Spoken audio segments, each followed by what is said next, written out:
Dios les bendiga, buenas noches. Los saludo con la paz del Señor a cada uno de los que están en esta noche. Saludo a la iglesia en general, Iglesia Luz de Esperanza.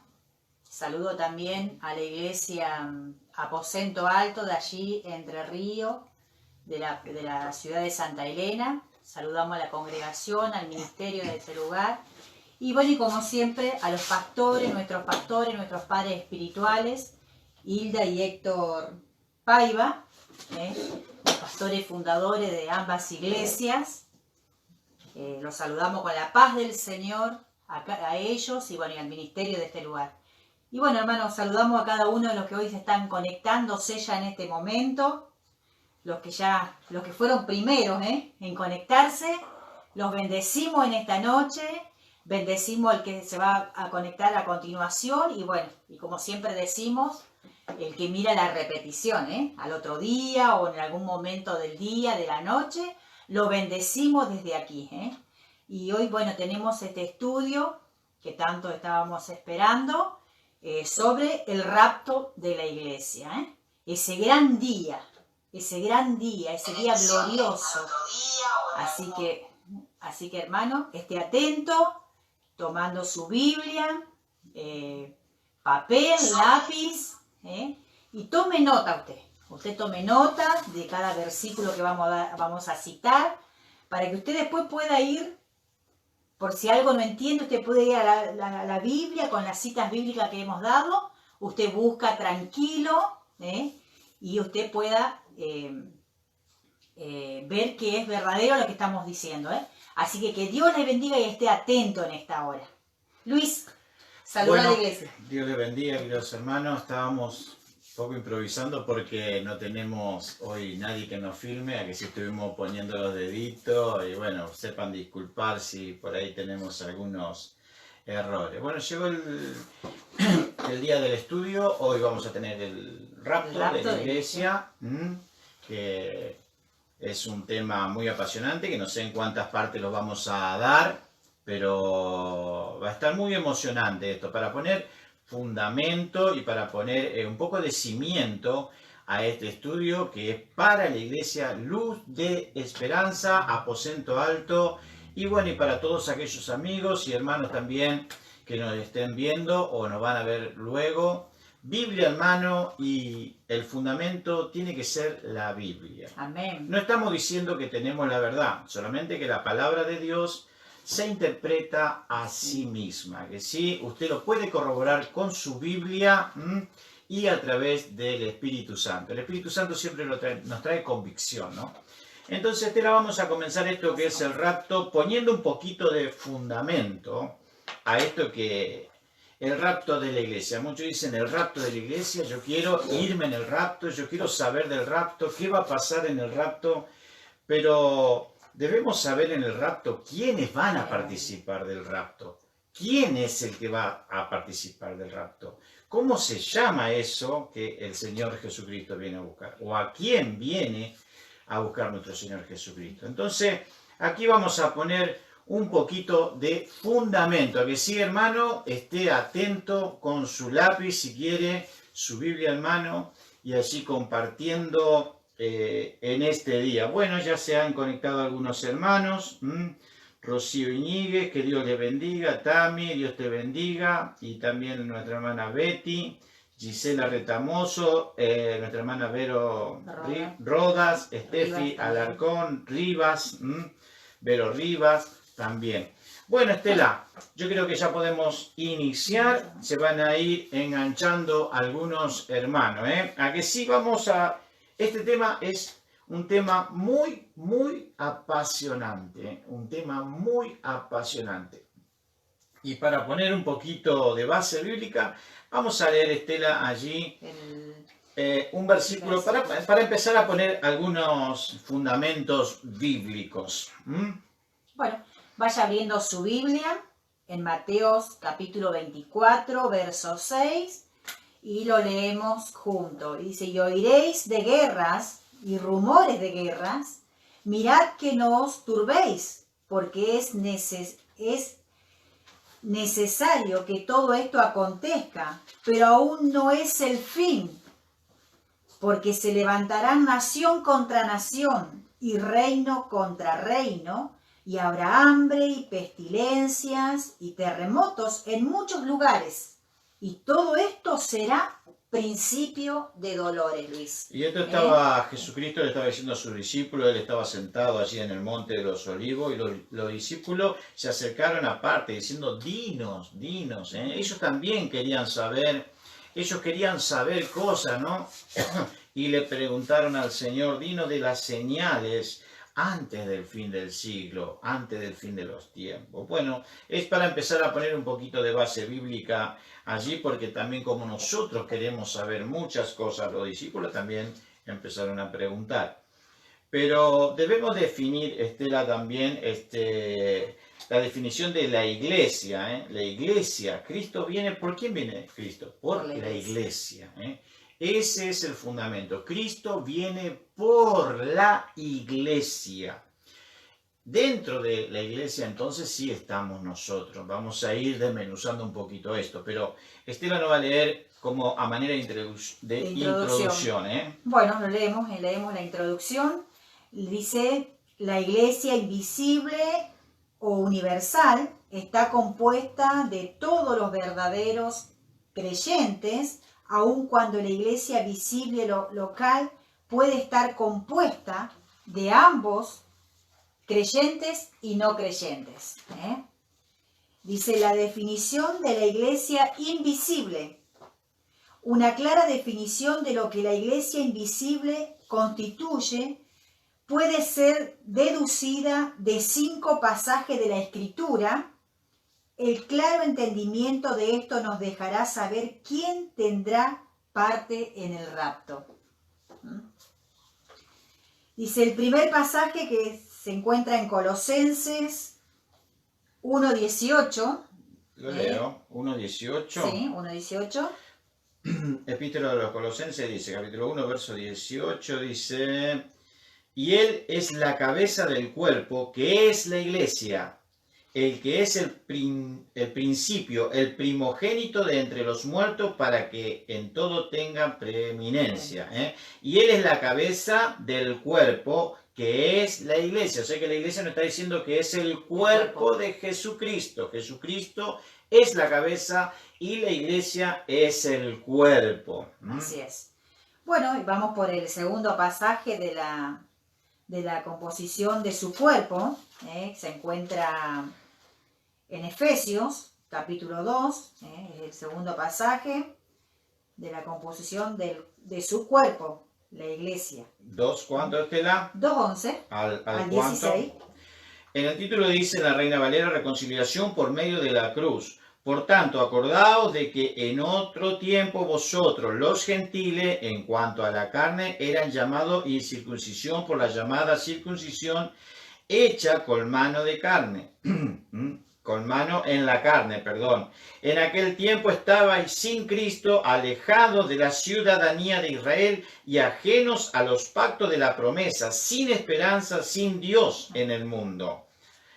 Pero ahora en Cristo Jesús, vosotros que en otro tiempo estabais lejos, habéis sido hechos cercanos por la sangre de Cristo, porque Él es nuestra paz, que de ambos pueblos hizo uno, derribando la pared intermedia de separación, aboliendo en su carne las enemistades de la ley, de los mandamientos expresados en las ordenanzas, para crear en sí mismo de los dos un solo nuevo hombre, haciendo la paz.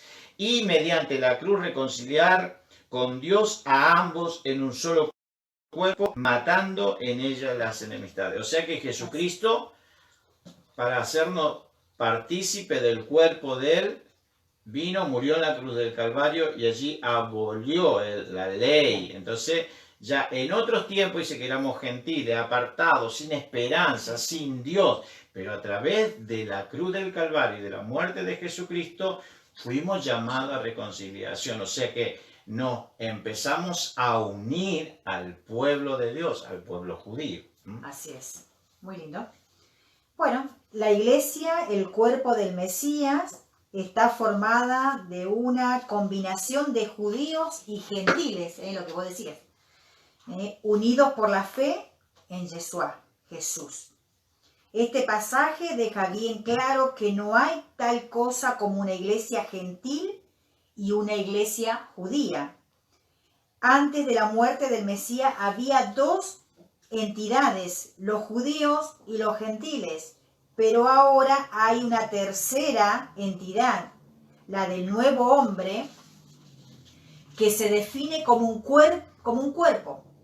La iglesia no es judía ni gentil, sino judía gentil, compuesta de creyentes judíos y gentiles que están unidos en una nueva entidad. La iglesia, sin embargo, ambos retienen su identidad étnica. Esta es unidad verdadera, sin uniformidad. Así los gentiles son coherederos y miembros del mismo cuerpo y copartícipes de su promesa en Cristo por el Evangelio. Efesios 3:6. Bueno, es lo que estaba leyendo Estela, que los gentiles son coherederos y miembros del mismo cuerpo y copartícipes de la promesa en Cristo Jesús por medio del Evangelio de Jesucristo. Antes eran judíos y gentiles, ahora hay una unificación y un nuevo cuerpo que se llama la Iglesia de Jesucristo. Ya no hay ni griego, ni gentiles, ni griego, ni judío. Jesucristo a través de la cruz del Calvario pudimos tener el acceso, ¿no?, a pasar a ser parte del cuerpo de Jesucristo. Estamos poniendo base bíblica, que Jesucristo va a venir a buscar a su iglesia. No va a venir a buscar ninguna denominación, Estela, ninguna iglesia en particular. Va a venir a buscar a su iglesia. Y la iglesia está compuesta, la iglesia es un cuerpo, está compuesta de varios miembros. Acuérdense que hemos leído que la cabeza de la iglesia es Jesucristo. Quiero saludar a Gastón Medina, Elizabeth Paiva, también Marta Biglione, Leo Paiva, Ivana Paiva, Dios le bendiga. En este estudio bíblico del Apocalipsis, nos estamos adelantando un poquito al tiempo, Estela, porque teníamos que haber dado primero el estudio, ¿no?, allí en la adoración celestial, el trono y todo, pero queríamos poner aquí primero el arrebatamiento. ¿Saben por qué, iglesia? Porque después vamos a entrar de lleno a los sellos. Y ahí hay una relación muy cercana con el arrebatamiento, porque allí empiezan los juicios y las cosas de Dios. Pero queremos poner esta base bíblica para que usted pueda tener un fundamento y un buen pensamiento en Cristo Jesús. Amén. ¿Seguimos? Seguimos. Un propósito principal de la era de la iglesia es el llamado a salir de los gentiles de acuerdo a el libro de Hechos 15:14. Hechos 15:14. No sé, lo lees vos, lo leo yo acá. Léelo. Dice en Hechos capítulo 15, verso 14, Simón ha contado cómo Dios visitó por primera vez a los gentiles para tomar de ellos pueblo para su nombre. Este llamado a salir para los gentiles continuará hasta que sea alcanzado el número de los gentiles que Dios ha ordenado para la iglesia. Según Romanos, capítulo 11, si vos lo querés leer, Luis, 11, 25 al 27. A ver. Romanos capítulo 11, 25 al 27, la restauración de Israel. Porque no quiero, hermano, que ignoréis este misterio para que no seáis arrogantes en cuanto a vosotros mismos, que ha acontecido a Israel endurecimiento en parte hasta que haya entrado la plenitud de los gentiles, y luego todo Israel será salvo, como está escrito. ¿Hasta qué? Hasta el 27. Vendrá de Sión el libertador, que apartará de Jacob la impiedad. y este será mi pacto con ellos cuando yo quite su pecado. Pero Estela, qué precioso lo que dice aquí, ¿no? Porque no quiero, hermano, que ignoréis, porque no sean arrogantes vosotros mismos, que ha acontecido Israel, porque Israel es como que Israel no lo aceptó a Cristo, se endureció quizá, pero por causa de que Israel no quiso, nosotros fuimos privilegiados, ¿no? Así es, sí. Y como decía allí, Pedro decía, que Simón decía, hasta que el número de los gentiles, ¿no?, sea completado. Dentro de ese número estás tú, estoy yo, está Estela, estamos, porque somos parte del cuerpo de Jesucristo. Gloria a Dios, muy lindo. Bueno, seguimos. Así que mientras Dios hace su obra entre los gentiles, tiene un propósito que está relacionado no solo con los gentiles, sino también con los judíos. De hecho, uno de los propósitos de salvar a los gentiles es para provocar a celos a los judíos y que muchos de ellos también vengan a la fe del Mesías durante la era de la iglesia. Romanos 11:11 al 15 dice, los creyentes gentiles disfrutan las bendiciones espirituales de los pactos judíos y son injertados en el olivo judío. Somos una rama injertada, somos un injerto. Qué hermoso, precioso. Romanos 11, 17, 24, porque la salvación viene de los judíos. Eso dice en Juan 4, 22. ¿22 dice Estela? Juan 4, 22, sí. Porque la salvación viene de los judíos. Dice, vosotros adoráis lo que no sabéis, nosotros adoramos lo que sabemos, porque la salvación viene de los judíos. La salvación viene de ellos, iglesia. La salvación viene de ellos. Pero porque ellos le rechazaron, nosotros fuimos injertados, ¿no? Una rama fue injertado al olivo. Qué precioso. Pero no debemos olvidar que la salvación proviene de ellos. Dice... bueno, ya lo leíste, la iglesia entonces es simplemente el cuerpo compuesto de miembros judíos que son las ramas naturales y de miembros gentiles, que son las ramas del olivo silvestre.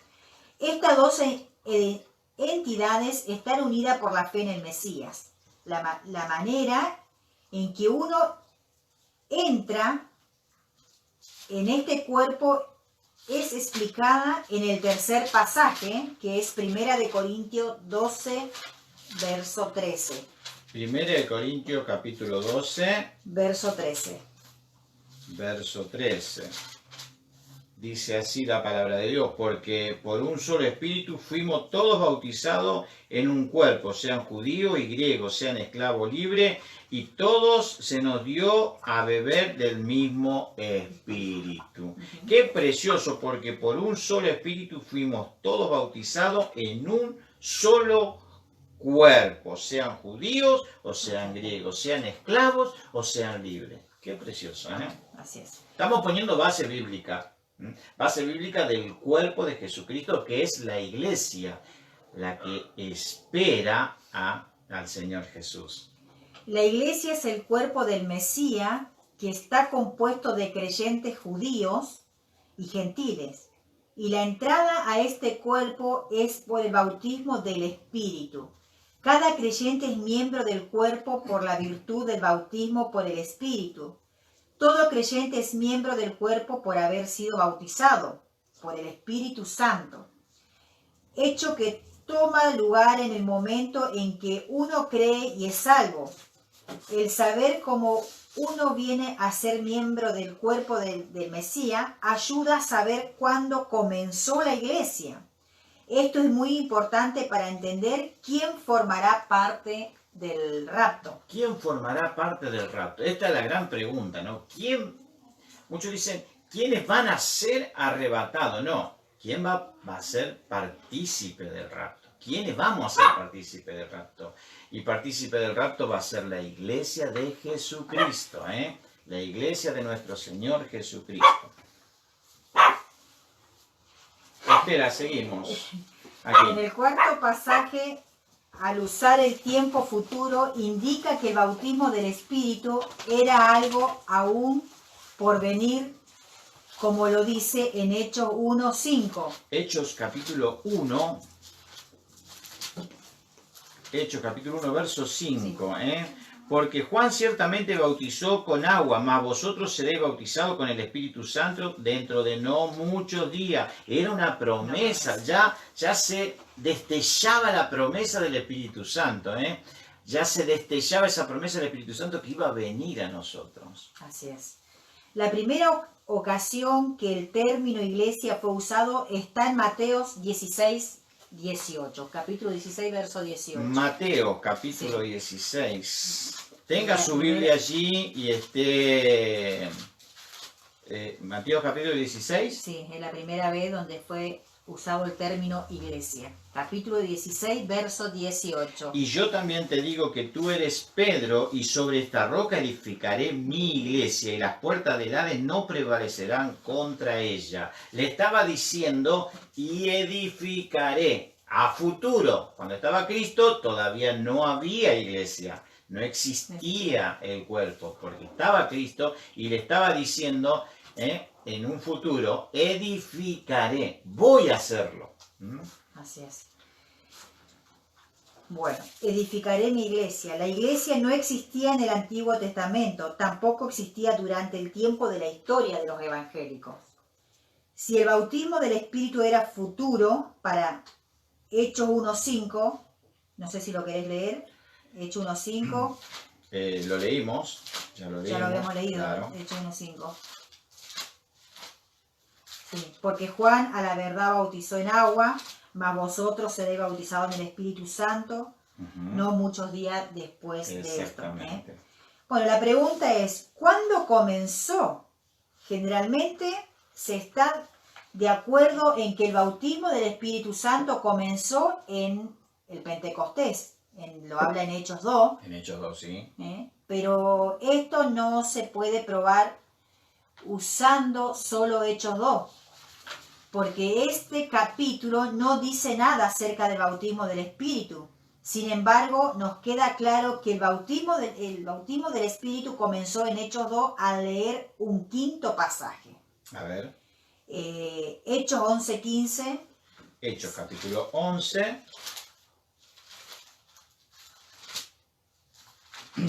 Verso 15. Así es, 11, 15 y 16. Y cuando comencé a hablar, cayó el Espíritu Santo sobre ellos, también como sobre nosotros al principio. Al principio era Hechos 2, y aquí también cayó el Espíritu Santo en la iglesia de Jerusalén. Qué precioso que se está poniendo esto, Y ahí donde dice, entonces me acordé de la palabra del Señor cuando dijo, Juan ciertamente bautizó en agua, mas vosotros seréis bautizados con el Espíritu Santo. Ahí se acordó de lo que había dicho Jesús, ¿no? Que Juan iba a bautizar, pero vendría el Espíritu Santo. ¡Qué bárbaro! Estamos poniendo fundamento bíblico, estamos poniendo base bíblica de lo que es la iglesia y cómo está conformada la iglesia. Bueno, cuando Pedro dice, como sobre nosotros, al principio, en versículo 15, se refiere a la experiencia de los apóstoles judíos en Hechos 2. Luego, en el versículo 16, Pedro cita Hechos 1:5, donde lo habíamos leído, y dice que la profecía del bautismo del Espíritu, en el versículo 5, fue cumplida al principio cuando el Espíritu Santo vino sobre los apóstoles judíos en el Pentecostés. Claro, ahí estaba él confirmando en el versículo 16, lo que habíamos leído, estaba confirmando de Hechos 1, pero estaba confirmando también del Pentecostés de Hechos capítulo 2, cuando vino el Espíritu Santo sobre ellos, porque estaban los judíos, allí los apóstoles estaban. Sí, sí. Cuando Jesús habló de edificar su iglesia en Mateo 16:18, habló en tiempo futuro. Esa es una razón muy importante para mostrar que la iglesia todavía no había comenzado. Otras razones muy importantes son su resurrección y su ascensión, con la subsiguiente impartición de los dones espirituales. Ahí cita Efesios 1:19 al 20. Efesios capítulo 1. Vamos a leer Efesios capítulo 1, verso 19. Efesios, sí, capítulo 1, verso 19 al 20. Y el cual a su permanente grandeza de su poder para con nosotros, los que creemos según la operación del poder de su fuerza, la cual operó en Cristo resucitándole de los muertos, sentándole a la diestra de los lugares celestiales. Estaba hablando del poder de la operación de la fuerza, estaba hablando de la fe, ¿no? Estaba hablando de la grandeza de su poder y de nosotros que creemos. Estaba hablando de la fe es parte del cuerpo. Quiero saludar a Ramón Enrique, hermano, Dios le bendiga mucho. Sí, señor. Estábamos también... su vida y la de su esposa. Sí, estábamos escuchando también que usted está dando este gran tema del rapto, pero lo está dando a la 1 de la mañana. Yo lo vi a veces. Ya que lo estamos viendo en diferido muchas veces, hermano, pero que Dios le bendiga también a Marcelo. Los saludo. ¿A quién más, Estela, está? Jorge Corbalán. Que te bendiga, Jorgito. Gabriel Alegre, Dios le bendiga, y Elizabeth Gastón Medina. Y Gastón Medina. Que Dios le bendiga. Este es un tema muy apasionado porque recién estamos empezando y estamos poniendo base bíblica. Todavía no estamos hablando nada, hermanos. Y ya llevamos media hora. Yo creo que esto viene para largo, para cuatro partes seguramente, porque después esto se va a poner muy emocionante. Estamos analizando recién el cuerpo que es de Jesucristo, la iglesia. Bueno, la iglesia se compone de todos los creyentes verdaderos, desde Pentecostés en Hechos 2 hasta el rapto de la iglesia. El rapto excluye a los santos del Antiguo Testamento y a los santos de la tribulación. Por tanto, los que serán arrebatados son los santos de la iglesia. Los pasajes que hablan del rapto señalan claramente que solo los que están en Cristo participarán de este rapto. Antes de seguir, Estela, debemos tener bien en claro que cuando entremos a esos pasajes de Apocalipsis, allí cuando también hablemos sobre los sellos y de lo que va a suceder sobre la tierra, hay dos clases de santos. Están los santos y hay santos que van a estar en la tribulación también, que van a pasar la gran tribulación porque se quedaron. O sea que vamos a discernir, vamos a escudriñar a ver qué clase de santo, porque si hay si la Biblia se refiere a un solo santo, no puede ser, porque Apocalipsis 3 habla de algunos santos y Apocalipsis capítulo 6 habla de otros santos, o sea que si hay dos tipos de santos, entonces sí se puede aplicar para Apocalipsis y que Dios nos va a guardar de la ira venidera. Así es. Bueno, seguimos. A través de sus escritos, Pablo usa los siguientes términos de una manera muy técnica. En Cristo, en Jesús, en Jesucristo, en Cristo Jesús, en Él, en el Señor, refiriéndose a aquellos que fueron bautizados por el Espíritu en el cuerpo del Mesías de la Iglesia. Qué precioso lo que está diciendo aquí, ¿no? Qué precioso. Por el Espíritu en el cuerpo del Mesías, la Iglesia. El rapto de la Iglesia. Bueno, ahora sí vamos a entrar un poquito a lo que dice sobre el rapto de la Iglesia. El rapto de la Iglesia. Ahora ya hemos entendido lo que es la Iglesia. La Iglesia es lo que va a venir a buscar Jesucristo. Jesucristo va a venir a buscar a la Iglesia. Jesucristo no va a venir a buscar ninguna entidad, no va a venir a buscar ninguna denominación. Jesucristo va a venir a buscar a su iglesia. Y dentro de la iglesia es una norma el Espíritu Santo, lleno del Espíritu Santo. Qué gran pauta que debemos tener nosotros, esa seguridad que está el Espíritu Santo en nuestras vidas. Así es. Bueno, seguimos. Dice el rapto de la iglesia. Hay dos asuntos separados concernientes al rapto de la iglesia. Primero, los eventos del rapto en sí. Segundo, el momento del rapto. Primero, los eventos del rapto. Hay tres pasajes clave que deben ser estudiados para tener un buen entendimiento del rapto de la iglesia. Primera de Juan 14. No, Juan 14, 1, 3. Ah, claro, es el número 1. Pensé que era primera, perdón. Juan 14, 1, 3. Lo que habíamos leído al principio, no se turbe vuestro corazón, ya lo habíamos leído, que sí, usted ya lo habrá escuchado, no se turbe vuestro corazón, creéis en Dios, creed también en mí, le decía Jesús, que en la casa de mi Padre mucha morada hay. Si así no fuese, yo lo hubiese dicho, voy pues a preparar lugar para vosotros, y si me fuere y os prepare lugar, vendré otra vez y os tomaré a mí mismo, para que donde yo estoy, vosotros también estéis. Hermoso. Dice, este pasaje no da los detalles del evento del rapto, pero contiene la promesa de que tomará lugar, pues Yeshua prometió regresar por los creyentes. Nada es revelado en cuanto al momento o la circunstancia, solo el hecho de que el Mesías vendrá por sus santos. Esta venida exclusivamente por los santos es el asunto de revelación en los otros dos pasajes. Este pasaje nos da un punto clave, la venida por los creyentes con el propósito de llevarlos a donde Él iba en ese momento. Claro, lo que le había prometido, en la casa de mi Padre muchas moradas hay, es necesario que yo vaya a preparar. Y vendré a buscar, me vendré a buscar a mí mismo, para que donde yo esté, vosotros también estéis. ¿Dónde iban a estar? En el cielo, seguramente. Ya que Yeshua iba al cielo, su venida será para llevar a los santos al cielo. El segundo punto es Primera Tesalonicenses 4, capítulo 4, verso 13 al 18. La venida del Señor, para los que tienen abierta la Biblia allí en la Biblia Reina Valera, capítulo 4, verso 13, es la venida del Señor. Estamos entrando ya a aguas un poquito más profundas y ya no estamos mojando los tobillos. Dice, tampoco queremos, hermano, que ignoréis acerca de los que duermen, para que no os entristezcáis como otros no tienen esperanza.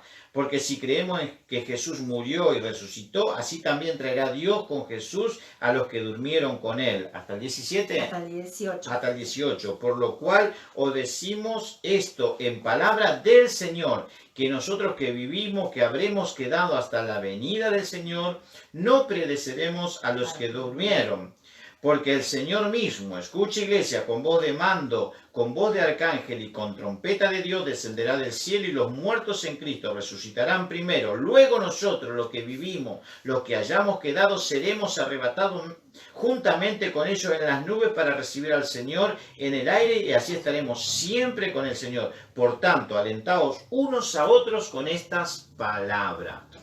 Pablo estaba hablando allí a los de Tesalónica, le estaba alentando, porque los hermanos también estaban haciendo algunas preguntas que ahora vamos a poder escuchar.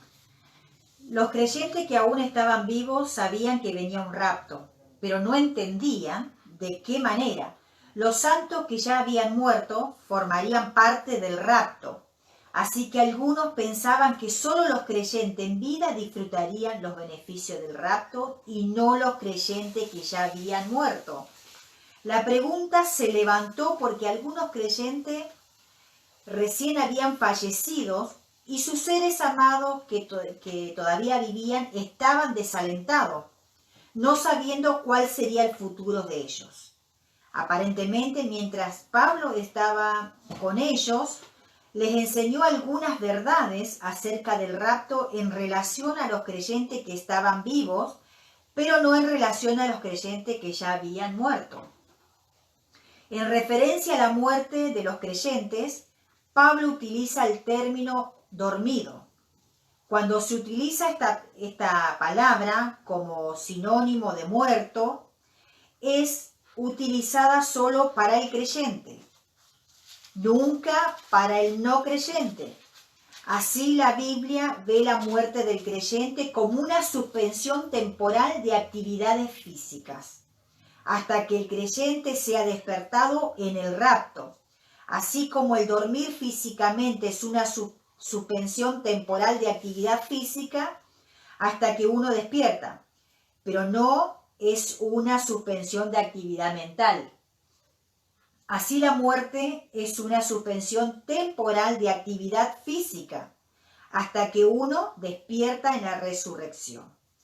Estos versículos nos enseñan alma durmientes, pues no hay suspensión de actividad del espíritu o del alma, solamente física, habiendo dicho que los creyentes que duermen se beneficiarán del rapto antes de los que viven. Pablo narra en 7 etapas la secuencia cronológica del evento del rapto para mostrar por qué esto es verdad. Bueno, y está ahí basado en el versículo que vos leíste, acá Tesalonicenses 16. 4, 16.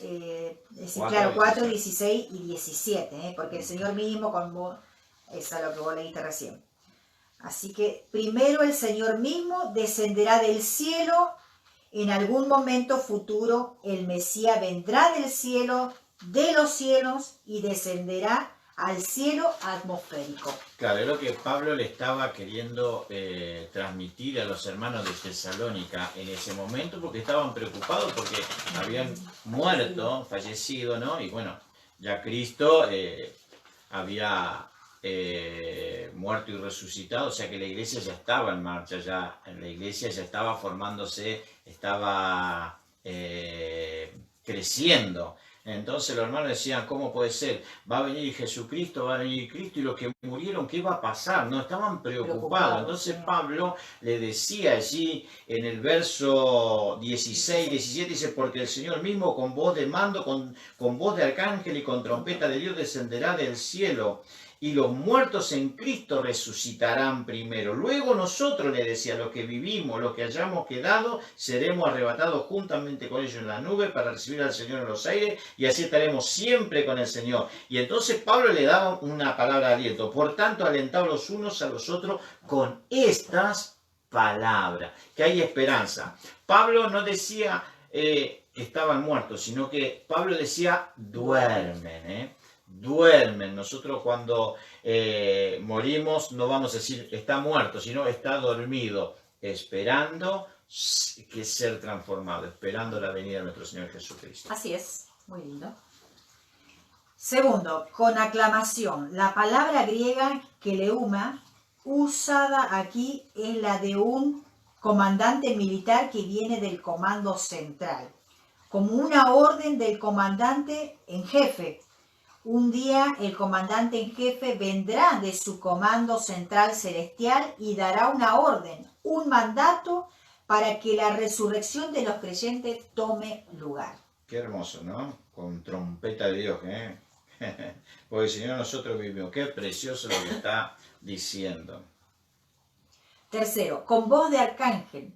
Los ángeles comúnmente son usados para poner en marcha los planes de Dios. El arcángel Miguel será utilizado de esta manera en cuanto al rapto. Lo que dirá esta voz no se nos dice, pero sí aplicamos a este evento los procedimientos militares que conocemos. Entonces el subcomandante solo repetirá la orden del comandante en jefe. Yeshua dará la voz de mando para que comience el programa del rapto. Jesús le dirá y entonces Miguel lo transmitirá. Qué precioso. El jefe mandando y allí Miguel, el arcángel Miguel, estará ejecutando la orden de nuestro Señor Jesucristo. Y la tarea de Miguel será repetir el mandato para poner todo en marcha. Un arcángel superpoderoso, importante en el reino de los cielos, un ángel de guerra, ¿no? Un comandante y muy importante en el reino de los cielos, Miguel. Cuarto, con trompeta de Dios. El sonido de la trompeta era usado para dar la orden de batalla o de guerra. La repetición de Miguel y el sonido de la trompeta serán la voz de arranque para el rapto. Así que la trompeta servirá para poner en marcha este plan. Qué precioso, ¿no?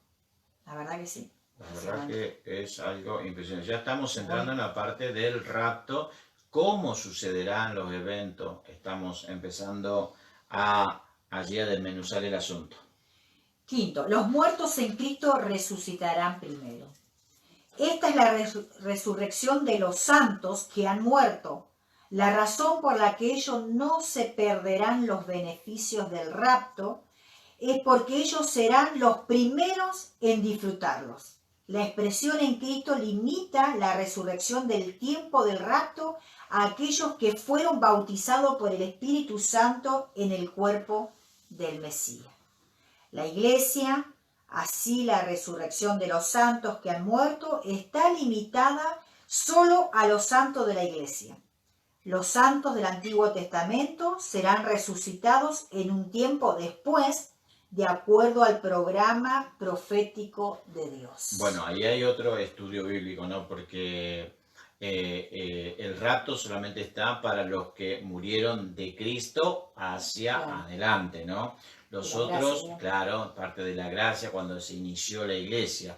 Lo que está diciendo Estela, los primeros, el segundo y el tercero y el cuarto que dice ahí, porque el Señor mismo con voz de mando, da la voz de mando en el verso 16 y con voz de arcángel, ahí ya está Miguel, ¿no? Qué precioso. Y con trompeta de Dios descenderá. Se le dio la orden para ejecutar lo que sería parte del arrebatamiento de la iglesia. Y allí estaba diciéndole que los muertos en Cristo iban a tener el privilegio de resucitar primero. Bueno, y ahora el sexto nos toca a nosotros. Luego nosotros los que vivimos, los que hayamos quedado juntamente con ellos, seremos arrebatados en las nubes. La resurrección de los santos ya fallecidos será seguida por la traslación de los santos que estén vivos. Sin excepción, todo creyente será removido de esta tierra y será unido con el Señor en los cielos. O sea que los muertos en Cristo van a resucitar, luego nosotros y nos vamos a juntar en los cielos. Qué precioso. Quiero saludar a Cristina Benítez que dice, aquí lo estoy escuchando con mi hija, Dios te bendiga muchísimo, Cristina, que Dios te bendiga. Y también a Mónica que dice, Marcelo, estamos mirando con Mónica, saludo. Bueno, Dios te bendiga, Mónica. Después dice, la palabra griega aquí es harpazo. Harpazo. ¿Qué significa arrebatados? Arrebatado. Harpazo, en la palabra griega, harpazo significa arrebatar, quitar de golpe, así, harpazo. La raíz de la palabra inglesa viene de la palabra latina, que a su vez equivale a la griega. Los creyentes vivos serán arrebatados y unidos con los que ya murieron. Qué precioso, Primero los muertos en Cristo, luego nosotros seremos arrebatados con Cristo. Aleluya.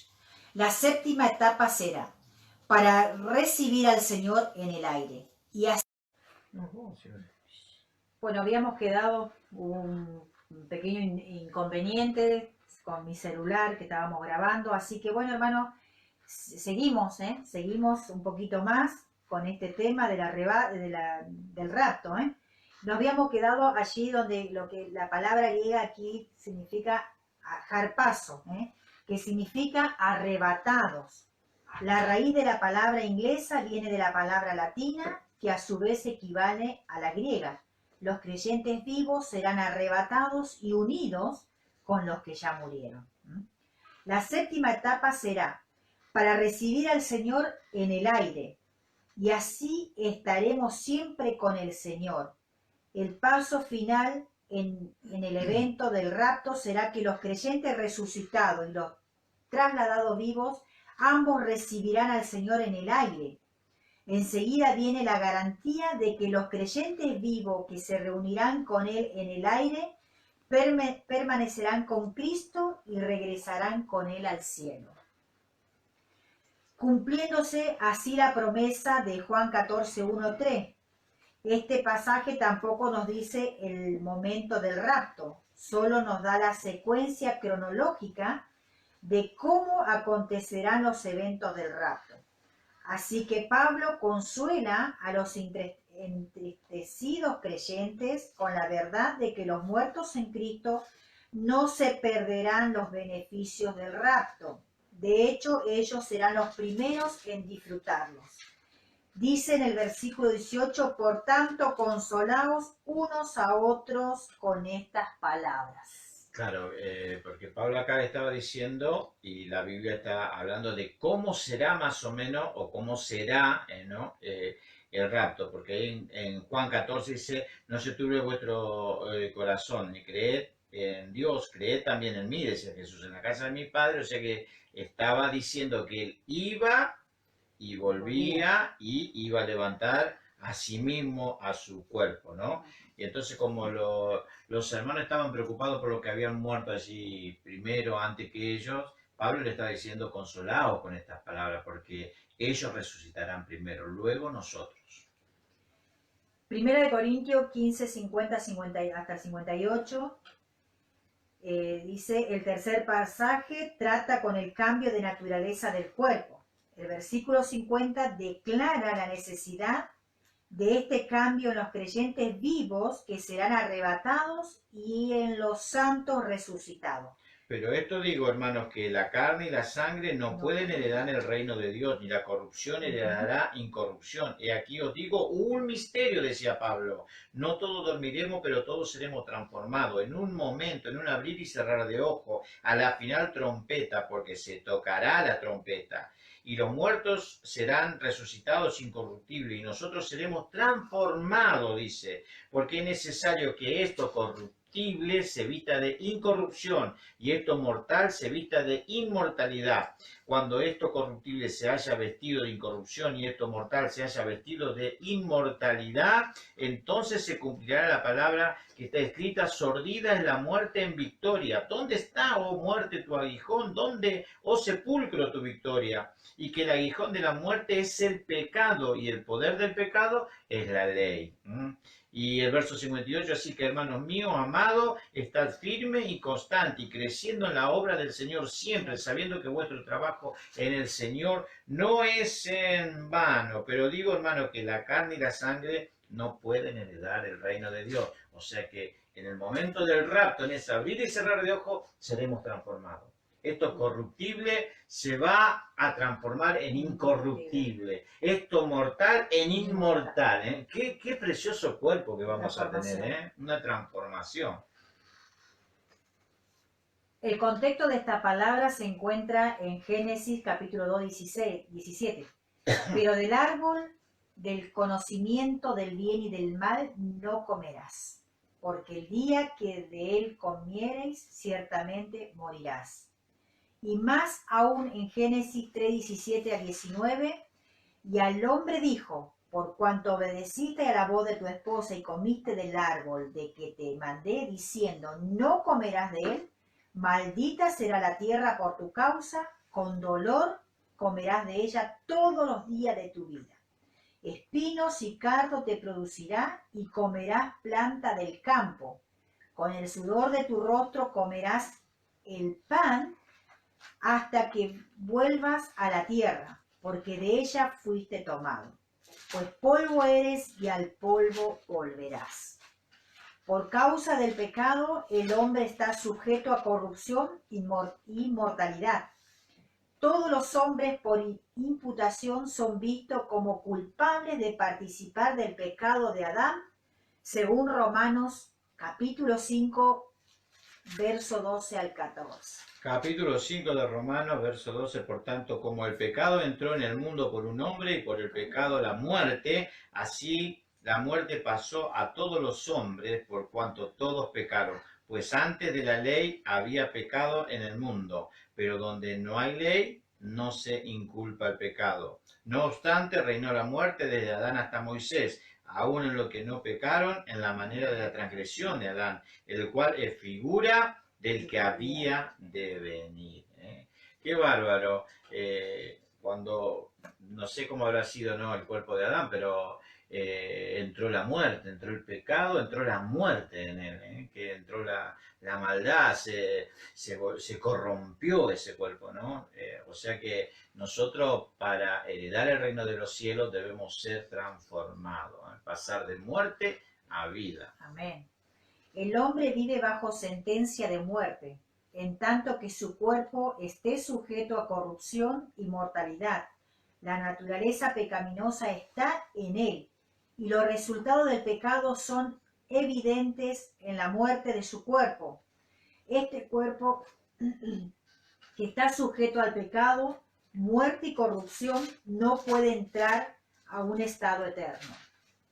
Así que este cuerpo necesita ser transformado, ya sea por resurrección o por traslación, antes de poder entrar a la eternidad. El cambio necesario es descrito en los versículos 51 y 53. He aquí, os digo un misterio, no todos dormiremos, pero todos seremos transformados. Si no somos transformados, no podemos heredar el reino de los cielos. No podemos ser partícipes del rapto, no vamos a poder. Pero para ser transformados debemos estar llenos del Espíritu Santo. Debemos ser, y como dice Pablo, ¿no? Escuche lo que dice Pablo al final. He aquí, hermanos míos, amados, estad firme y constante, creciendo en la gracia, en la obra del Señor, siempre, dice, sabiendo que vuestro trabajo en el Señor no es en vano, trae su fruto. En un momento, en un abrir y cerrar de ojo, a la final trompeta, porque se tocará la trompeta, y los muertos resucitarán, y los muertos serán resucitados incorruptibles, y nosotros seremos transformados. Porque es necesario que esto corruptible se vista de incorrupción y esto mortal se vista de inmortalidad. El énfasis está puesto en la rapidez del cambio. Tomará lugar en un momento. La palabra griega para describirlo viene de la misma palabra moderna, átomo. El énfasis está en que tomará lugar en un átomo de tiempo. Será así de rápido. Además dice en un abrir y cerrar de ojos. Un destello. Esto no es una referencia a un parpadeo, sino a un repentino destello de reconocimiento. Será como ver a una persona y de repente reconocer quién es. Un destello de reconocimiento es lo que significa el abrir y cerrar de ojos. Esto también enfatiza lo rápido del cambio. Qué precioso, ¿no? Que va a ser súper rápido. Es un abrir y cerrar de ojos, un destello, y ya seremos transformados y ya estaremos en el cielo. 5 minutos más, Estela, pegamos una acelerada para entrar y dejar en algo bien latente. Este evento tomará lugar en el tiempo de la final trompeta. Escuche, iglesia, este evento tomará en el tiempo de la final trompeta. Primera de Tesalonicenses 4:16.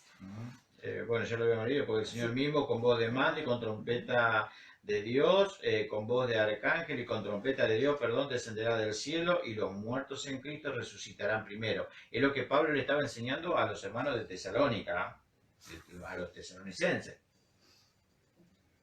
Ambos, los que creen en la mid-tribulación y los que creen en la post-tribulación, trata de identificar esto con la séptima trompeta del libro de Apocalipsis. Bueno, aquí viene lo que vamos a decir. Muchos dicen, Pablo estaba hablando de la trompeta del Apocalipsis. No, Pablo no estaba hablando de la trompeta del Apocalipsis. Pablo se estaba refiriendo, cuando dice se tocarán las trompetas, se estaba refiriendo a las fiestas judías, se estaba refiriendo a las fiestas de las trompetas, a las fiestas de las trompetas. Acuérdense que cuando Pablo le estaba hablando allí en Tesalónica a los hermanos tesalonicenses, Juan no había escrito el Apocalipsis, todavía no se le había sido revelado, o sea que Pablo no estaba hablando nada de lo que del Apocalipsis, no estaba hablando de las trompetas del Apocalipsis. Muchos relacionan las trompetas del Apocalipsis con esto que está diciendo Pablo y no tiene nada que ver. Pablo estaba hablando sobre las fiestas judías, por eso no le hicieron ninguna pregunta después, porque sabían a lo que se referían. Pero esto no es lo que Pablo quiso decir con la final trompeta, porque en el tiempo en que fue escrita su primera carta a los Corintios, Juan aún no había escrito el libro de Apocalipsis. Los corintios no podían tener conocimiento de las 7 trompetas. Sin embargo, por el hecho de que Pablo usó el artículo definido la final trompeta, es evidente que él esperaba que los corintios supieran de lo que él hablaba. El único conocimiento que ellos tenían acerca de las trompetas es del que se habla en el Antiguo Testamento, especialmente en la fiesta de las trompetas. La final trompeta se refiere a la fiesta, a la práctica de los judíos de sonar trompetas en la fiesta cada año. Durante esta ceremonia hay una serie de sonidos de trompetas cortos, concluyendo con un sonido largo llamado Tekiat Gedolat, que significa el gran sonido de trompeta. Significa el gran sonido de trompeta o la final trompeta también. Significa la final trompeta o el trompetazo, o significaba eso. O sea que los judíos sabían de lo que Pablo estaba hablando, ¿no? Estaba hablando de que iba a ser en una fiesta de trompeta. Acuérdense en la iglesia que hablando sobre la Pascua, los panes sin levadura, las primicias, el Pentecostés y las trompetas.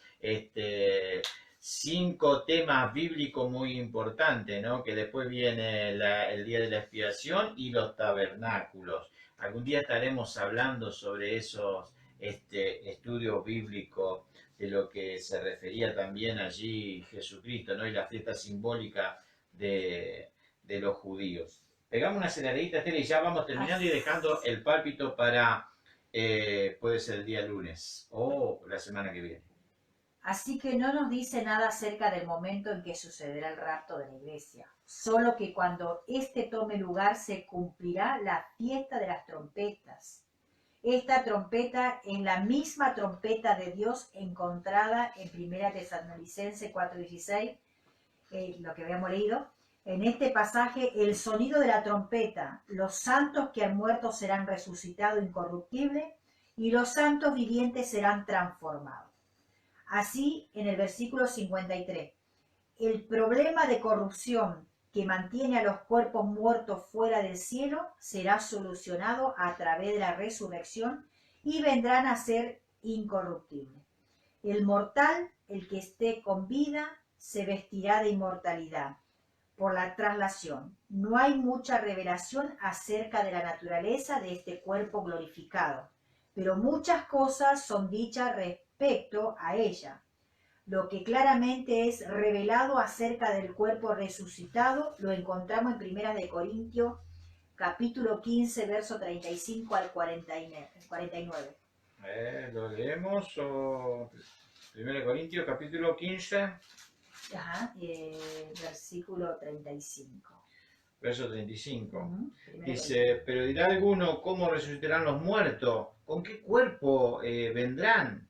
Necio, lo que tú siembras no se vivifica si no muere antes. Estaba hablando de que hay que morir, ¿no? Y lo que siembra no es el cuerpo que ha de salir, sino el grano desnudo, ya sea de trigo o de otro grano. Pero Dios le da el cuerpo como Él quiso, a cada semilla su propio cuerpo. No toda la carne es la misma carne, sino una carne es de la de los hombres, otra carne la de las bestias, otra de los peces y otra de las aves. Y hay cuerpos celestiales y cuerpos terrenales, pero una es la gloria de los celestiales y la otra de lo terrenal. Una gloria del sol y la otra gloria de la luna, la otra gloria de las estrellas, pues una estrella es diferente a otra gloria. Está hablando de que no es lo mismo lo carnal que lo espiritual, ¿no? Vamos a ser transformados para poder entrar al reino de los cielos. Bueno, así que aquí hay 6 cosas que son señaladas acerca de los cuerpos resucitados en los versículos 42, 49 y 53. Vos leíste hasta el 49. Hasta el 49. En el 53 dice, porque es necesario que esto corruptible se vista de incorrupción y esto mortal se vista de inmortalidad. Para poder entrar al reino de los cielos, lo que decía Pablo. Y leemos el último pedacito, Estela, y ya estamos abandonando hasta el día de hoy. En primer lugar, es un cuerpo incorruptible, del versículo 42. En segundo lugar, es un cuerpo glorificado, versículo 43. Al igual que Filipenses 3:21. En tercer lugar, es un cuerpo en el poder de la resurrección, versículo 43. Filipenses 3, 21. el cual transformará el cuerpo de la humillación nuestra, para que sea semejante al cuerpo de la gloria suya, por el poder con el cual puede también sujetar a sí mismo todas las cosas. Qué precioso pasaje, dice, el cual transformará el cuerpo de la humillación nuestra para que sea semejante al cuerpo de la gloria suya. Bueno, en tercer lugar, es un cuerpo en el poder de la resurrección. En el versículo 43 sería lo que habíamos leído antes. Claro. En cuarto lugar, es un cuerpo espiritual. Versículo 44 al 46 sería. Y en quinto lugar, es un cuerpo celestial. Es un cuerpo espiritual, es un cuerpo celestial. Y yo quiero terminar esto para que no quede aquí. Seguimos, Estela, pegate la acelerada. Es un cuerpo celestial, que sería en versículos 47 y 49. Y en sexto lugar es también un cuerpo inmortal, que lo que leí recién en el versículo 53, que lo vuelvo a leer, porque es necesario que esto corruptible se vista de incorrupción y esto mortal se vista de inmortalidad. Esto es lo que dice en el 53. Es posible que alguna información acerca de la naturaleza del cuerpo nuevo pueda ser extraída de un estudio sobre la naturaleza del cuerpo resucitado del Mesías. Pero aquí cierta cautela debe ser aplicada. Esta clase de información tiene un gran detrimento. No siempre es fácil determinar si lo que era verdad en cuanto al cuerpo del Mesías se debía a su resurrección o a su deidad. Así que algunas de las siguientes observaciones que tienen que ver con su cuerpo pueden ser verdad en todos los cuerpos resucitados. Quizá no todos sean verdad y algunas serán verdad solo por causa de su divinidad. Es sabido que la voz del Mesías fue reconocida como la misma que tenía antes de su muerte y resurrección. Juan capítulo 20, verso 16, si lo tenés. Jesús le dijo, María, volviéndose ella le dijo, Raboni, que quiere decir maestro. Le escuchó y supo quién era, sin verle Raboni. O sea que después de que Jesús resucitó, la voz era la misma. Está haciendo acá la comparación, estamos haciendo una comparación que puede ser que tengamos la misma voz, quizás el mismo, la misma forma, pero María lo reconoció al escuchar la voz, ¿no? Uh-huh. También sus cualidades físicas fueron reconocidas, aunque no siempre inmediatamente. Juan 20, capítulo 20, verso 26. Dice así, 8 días después estaban otra vez sus discípulos dentro, y con ellos Tomás. Llegó Jesús estando las puertas cerradas y se puso en medio y le dijo, paz a vosotros. Hasta el 26. Ahí está. Hasta el 26, 29. No, hasta el 29, perdón. Ah, estamos ahí.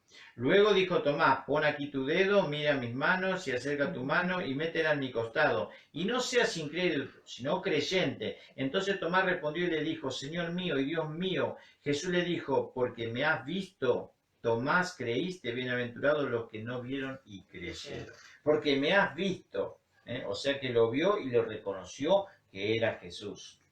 21:7, era un cuerpo real de carne y hueso. Entonces aquel discípulo a quien Jesús amaba dijo a Pedro, es el Señor. Simón Pedro, cuando oyó que era el Señor, se ciñó la ropa porque se había despojado de ella y se echó a la mar. Es el Señor, le dijeron. Lo reconocieron. Lo reconocieron, claro. No meramente el cuerpo de un fantasma, era uno que se podía abrazar, dice. O sea que Juan 20, 17 al 27. Eso no sé si lo vas a leer. Juan 20, 17. Jesús le dijo, no me toques porque aún no he subido a mi Padre, mas ve a mis hermanos y dile, subo a mi Padre, vuestro Padre, a mi Dios y a vuestro Dios. El Mesías resucitado podía desaparecer repentinamente. Esto está en Lucas 24, 31. Y ya vamos terminando, pero le queremos dejar esto. Lucas 24. 31, sí, al 24, 31. 24. 24:31. Sí.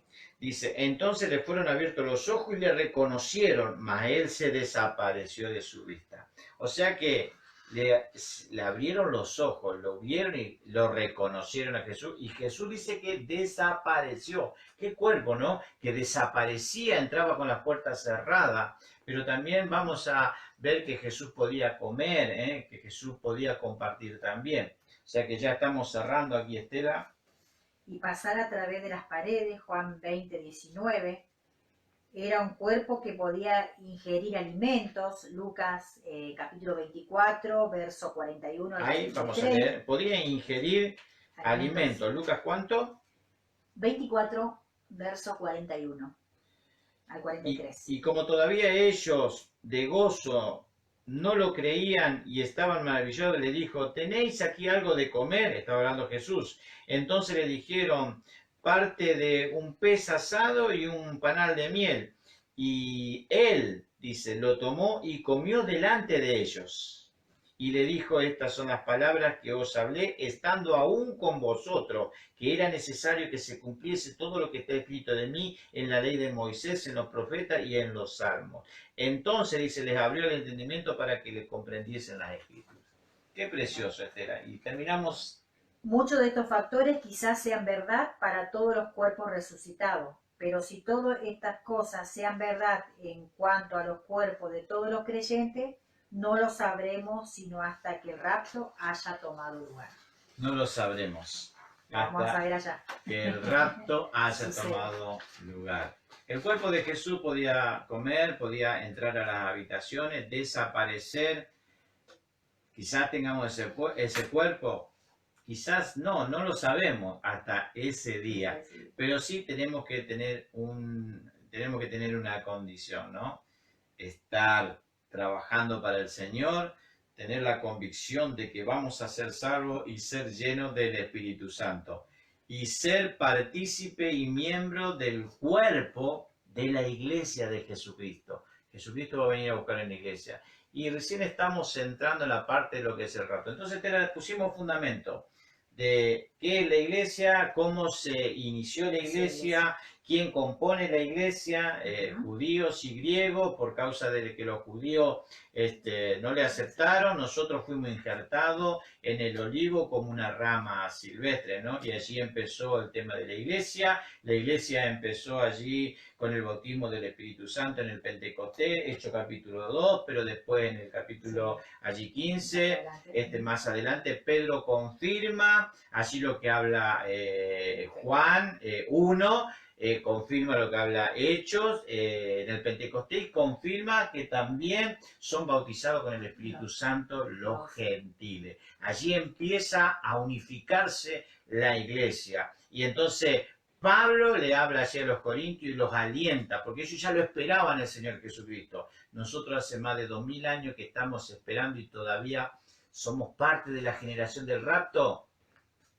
Podemos ser parte de la generación del rapto. Somos la última generación, la última tropa. No tenemos relevo. Cristo viene pronto. Así es. Nos encontramos, hermanos, hasta la próxima para seguir con este tema, el arrebatamiento de la iglesia. Dios les bendiga.